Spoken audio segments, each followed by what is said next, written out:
Students, आज हम under root 9.3 को नंबर लाइन में रिप्रेजेंट करने का मेथड सीखेंगे कि हम कितने टाइप से इसको रिप्रेजेंट कर सकते हैं। तो फर्स्टली आपको इसमें क्या करना है, एक तो रिप्रेजेंटेशन भी दिखाना है और साथ में जो आप स्टेप बाय स्टेप करते जा रहे हैं वो आपको लिखते हुए भी जाना है। ठीक है, तो ये आपके लिए बहुत ज़्यादा मेन है कि आपको उन्हें लिखना भी कैसे है और रिप्रेजेंट भी कैसे करना है। ठीक है, तो सबसे पहले तो आपको इसमें करना होता है, चलिए देखते हैं हम क्या क्या करेंगे इसमें। ठीक है, सबसे पहले आपको किसे रिप्रेजेंट करना है, अंडर रूट 9.3। तो आप यहाँ पे क्या करिए, अंडर रूट 9.3 को की लेंथ की एक लाइन ड्रॉ कर लीजिए। आप उससे ज़्यादा की लाइन ड्रॉ कर लीजिए बिकॉज वो बाद में भी काम आएगी। और हम इसको एग्जैक्टली यहाँ पे मार्क कर लेते हैं। ठीक है, तो ये आपका वो पॉइंट होगा। ठीक है, तो सबसे पहले आपने क्या करना है, से दिस वन इज ए। ठीक है, तो आप इसको लिखिए भी इस तरह से। फर्स्ट में आपका क्या आ जाएगा, draw a line and mark a point A on it. ठीक है, आपने एक आर्बिट्रेरी लाइन ड्रॉ कर ली, आपने उसमें क्या किया, एक पॉइंट ए को ड्रॉ कर लिया। ठीक है, फिर सेकेंड स्टेप आपका क्या आएगा इसमें, mark a point, then mark a point B on the number on the line such that AB की वैल्यू आपकी 9.3। आपने 9.3 ही क्यों ली, बिकॉज आपको 9.3 को यहाँ पे रिप्रेजेंट करना था। ठीक है, अब देन आपका थर्ड पॉइंट आता है।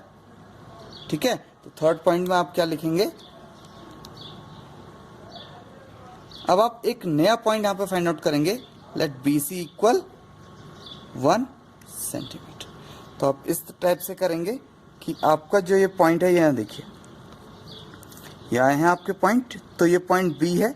यहाँ से आपको जस्ट 1 सेंटीमीटर पे एक पॉइंट मार्क करना है और उस पॉइंट का नाम क्या होगा आपका, C। ठीक है, आपने ये स्टेप बाय स्टेप हम लिखते भी जा रहे हैं और उसको परफॉर्म भी करते जा रहे हैं। फिर देन आपका फोर्थ पॉइंट क्या होगा, find mid point of AC। ठीक है, तो आपको पता है, आपको जो लाइन AC है इसका मिड पॉइंट कैसे फाइंड आउट करते हैं, आपको पता है कि आपको अप्रॉक्स जो उसका सेंटर है उससे थोड़ा सा बिगर आपको एक पॉइंट ले लेना होता है। ठीक है, वो भी इस तरह से कि वो आपका ये सपोज इधर और आपका इधर। ठीक है, तो ये थोड़ा सा और नीचे की तरफ को आएगा। ठीक है, पहले देख लेते हैं इसे, ये देखिए,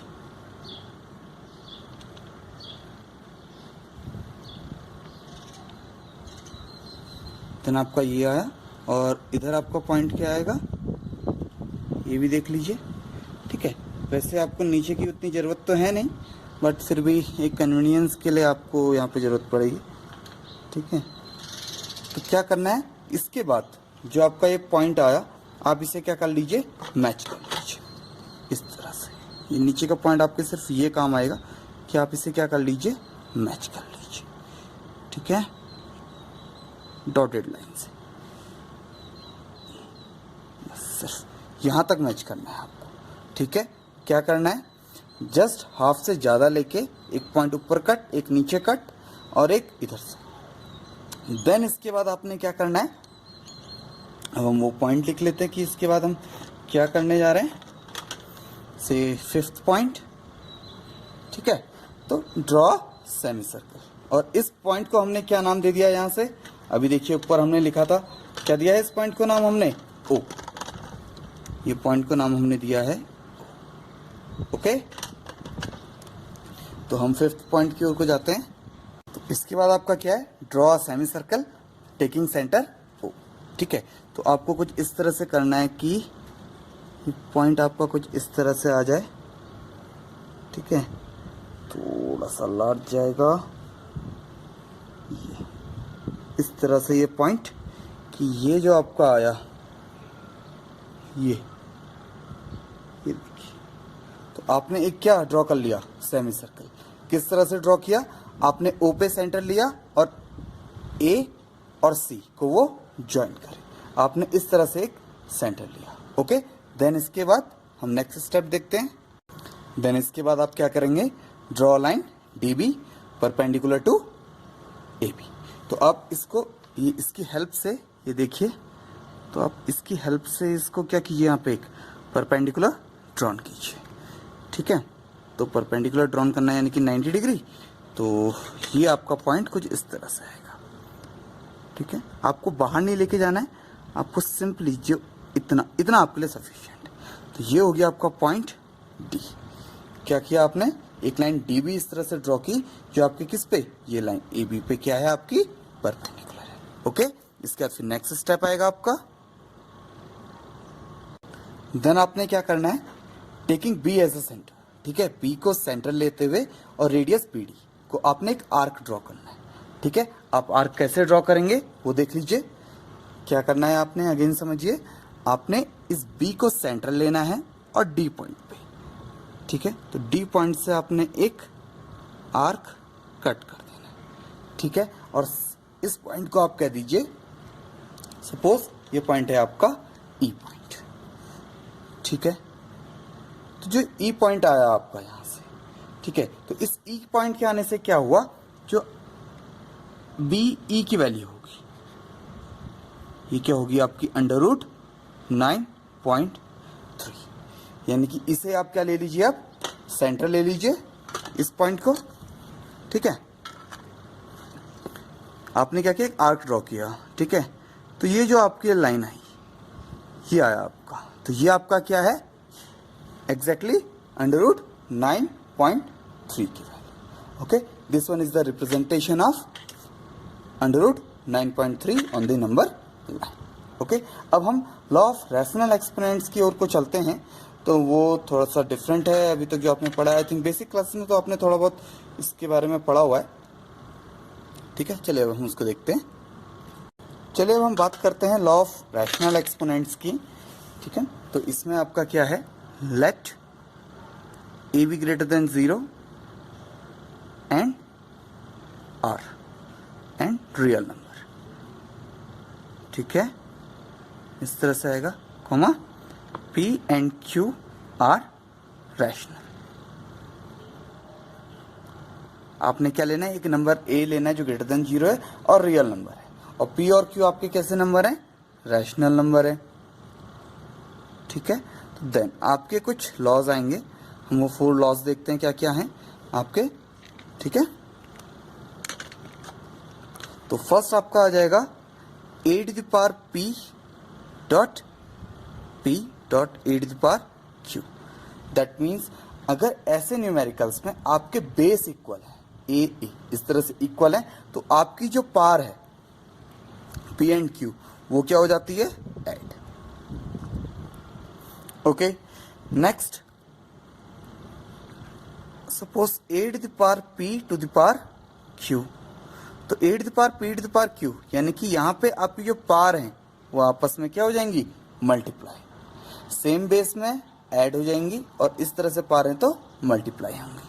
देन थर्ड आपका आ जाएगा a to the power p over a to the power q, यानी कि अगर आपके पावर डिवीजन में, यहाँ मल्टीप्लिकेशन में थी तो ऐड हो गई, और यहाँ जब आपकी डिवीजन में है तो सब्ट्रैक्ट हो जाएंगे। And the fourth one a to the power p b to the power p। अब क्या हो रहा है, बेस अलग अलग है बट आपकी जो पावर है वो इक्वल है, तो इस केस में क्या हो जाता है, बेस मल्टीप्लाई हो जाता है। ठीक है, तो नॉर्मली आपके ये 4 लॉज हैं, तो हम इनके बेसिस पर कुछ क्वेश्चंस करते हैं। ठीक है, तो आपका ये क्वेश्चन है, फाइंड 64 to the power 1/2। ठीक है, फर्स्टली ये क्वेश्चन देख लेते हैं, 64 to the power 1/2। तो आप इसको कैसे सॉल्व करेंगे ये देखिए। जब आप इसके प्राइम फैक्टर करेंगे तो इसको आप इस तरह से 2 × 2 4 to 8 to 16 to 32 to okay. तो अब देखिए आपके पास कितने पेयर हैं, 1, यानी कि पेयर का मतलब यहाँ पे आपके पास क्या होगा, पेयर का मतलब है आपके पास कि आपकी पावर कितनी है, आप पावर देखिए 1/2।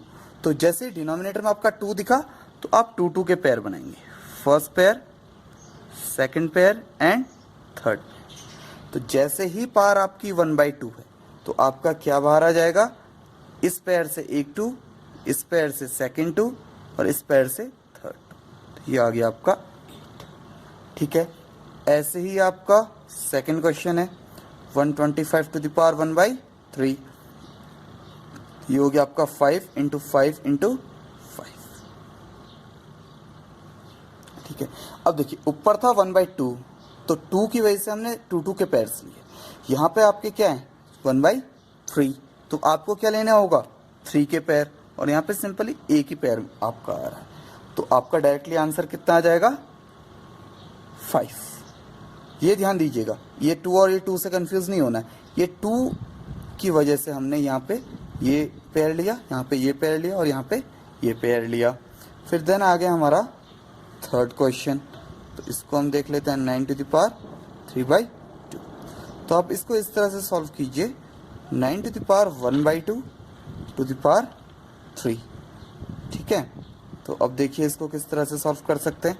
9 टू द पावर 2 को आप क्या लिख सकते हैं 3 इंटू 3 टू द पावर 1/2, ऐसा लिख सकते हैं आप। ठीक है, तो अब इसे आप क्या लिख सकते हैं, आई को 3 इंटू 3 यानी कि आपको एक ही पेयर लेना है, तो 3 टू द पावर 3, तो ये आपका आ जाएगा 27। समझ में आ रहा है ना। आप फर्स्टली ये इनर पेयर सॉल्व कीजिए। चलिए एक और क्वेश्चन ऐसा और है, हम उसको भी सॉल्व कर लेते हैं, देखते हैं 16 टू द पावर 3/4। तो इसे कैसे सॉल्व करना है, सबसे पहले 16 to the power 1/3 to the power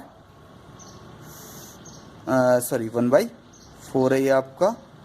इसको हम दोबारा लिख लेते हैं, ठीक है, कंफ्यूजन नहीं करना है हमने। 16 टू द पावर 3/4, तो हम इसको क्या लिख सकते हैं 16 to the power 1/4 whole 3। Okay, तो अब ये कितना आ जाएगा आपका, देखिए 2 इंटू 2 इंटू 2 इंटू 2। ओके, तो यहाँ से आपका क्या आ गया 1/4 और होल पावर कितनी हो जाएगी 3। तो दैट मीन्स 1/4 है, तो इस 4 की वजह से ये जो 4 है आपका सिर्फ एक ही 2 बाहर आएगा, दैट इज 2 क्यूब। ये कितना हो गया आपका 8। ठीक है, फिफ्थ क्वेश्चन है आपका 2 to the power 2/3 dot 2 to the power 1/5।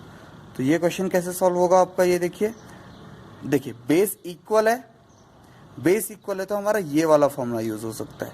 तो 2 टू द पावर 2/3 प्लस 1/5, तो इसे आप क्या लिख सकते हैं 2 टू द पावर 15 एलसीएम आ गया, तो 3 5 जा 15, 2 5 जा 10, 5 3 जा 15 एंड 3, तो ये आ गया आपका 2 टू द पावर 13/15।